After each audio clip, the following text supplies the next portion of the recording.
All right, welcome back to the channel. It's your boy Fanon, and in this video, we're going to talk about the Keith Thurman versus Mario Barrios fight and him calling out Errol Spence and Terence Crawford after the fight was over. Let's talk about that in this video.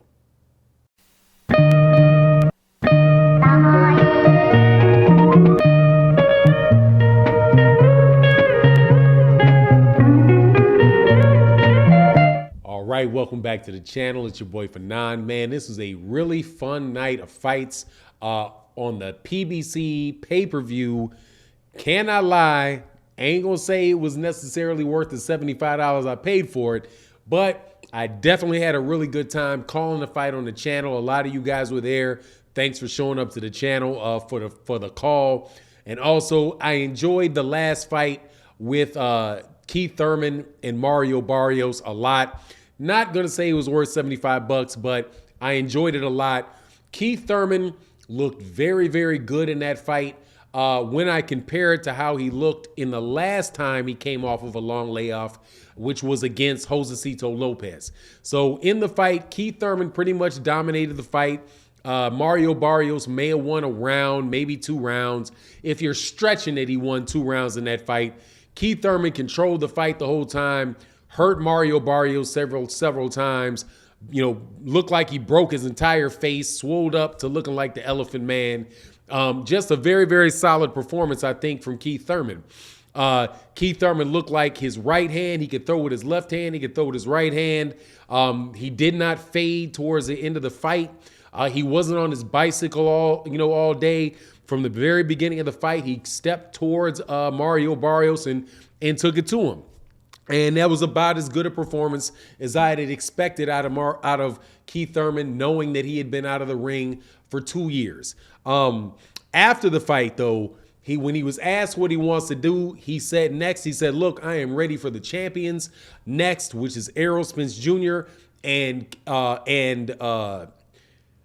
Terence Crawford and Yordenis Ugas. Obviously, Errol Spence Jr. and Yordenis Ugas are going to fight next. So it's going to be cut down to either, the winner of that fight versus Terence Crawford.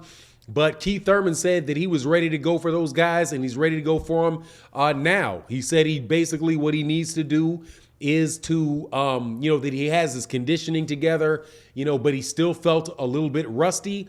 He said that he needs to be able to go, up the intensity in his workouts so he can be more intense for a longer period of time, in the fight, but that he feels like he's ready for Terence Crawford, ready for Errol Spence and the like, right?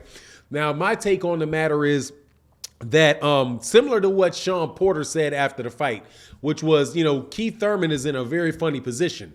If he does not fight either Errol Spence Jr., Terence Crawford, or the winner of Errol Spence and Ugas or Terence Crawford, then he basically has a chance of getting stuck fighting those next tier guys, which right about now in the division is very, very thick. Right now, Sean Porter came up with his list of the top 10 guys in the division, the top 5 and the bottom 5, right? And of the top 5, it's very obvious what those are: Yordenis Ugas, Errol Spence, Terence Crawford. I think he also put Jaron Ennis up there. He may have put Keith Thurman up there, but on the bottom 5 after that, he had Stanosis. He had Virgil Ortiz and different guys like that. And his point was, like, if Keith Thurman does not go right for the champions, then he basically at this stage in his career at 33 years old, going on 34 years old, could very well put himself in a position where he could, trip and stumble over some of these young fighters. So, like, specifically guys like Virgil Ortiz and guys like Jaron Ennis are especially big risks for Keith Thurman at this point in time in his career. So now, is he going to be able to get these fights? I think he's got a good shot at the fight, man. I'm not sure what the pay-per-view numbers or any of that stuff were. It seemed like he was fighting in a small, kind of a small house, but packed house, but a small house, kind of like a ballroom type of setting, or bigger than a ballroom setting, but definitely not a really big venue. So I can't say what his pay-per-view numbers are, what the revenue generated from the fight is, but as far as what he looked like in the ring, if everything, what would be best for him, I think, was probably to take 2 fights and then go to Terence Crawford or go to Errol Spence Jr. Because, he's definitely got all the experience that he already needs. As long as he, can get, a little bit more of the rust off of him, I think it would be time for him to go for those guys, man.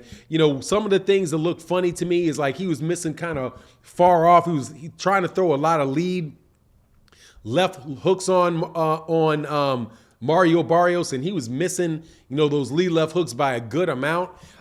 It just didn't seem like he was as sharp as he had been in his absolute prime, not as sharp as he was then. But that's what you should expect when a guy's been out, for 2 years. Now, I'm not going to say that I think he's going to beat Errol Spence Jr. or that he's going to beat Terence Crawford. I do think maybe with Ugas, even Ugas might be a problem for him, man, because, once again, there was, an Achilles heel that was shown by Keith Thurman, which is he don't like them body shots.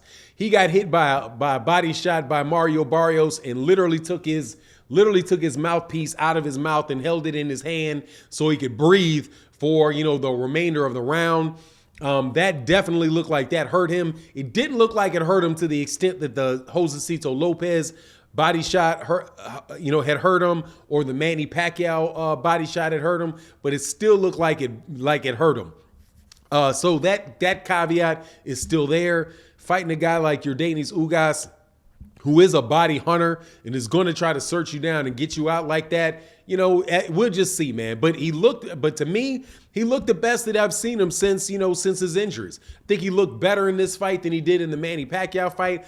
Obviously, he's fighting a lower level competition, somebody that is not a southpaw, right? Somebody that is, I wouldn't say Mario Barrios was there to hit him, but at the same time, Mario Barrios, even though he's not natural to that weight class, was still really long, very rangy, and definitely gave Keith Thurman difficulties by keeping him out at range. I think Keith Thurman very well. If he was a little bit sharper, could have gotten Mario Barrios out of there. He was definitely beating up Mario Barrios and had Mario Barrios, hurt several times. Now, I know that there are going to be people out there that are going to talk about Gervonta Davis and that Gervonta Davis beat Mario Barrios and knocked Mario Barrios out. Keith Thurman couldn't knock him out. But, I think a couple things come into play there. Number one, Keith Thurman dominated him the whole fight, and Gervonta Davis did not.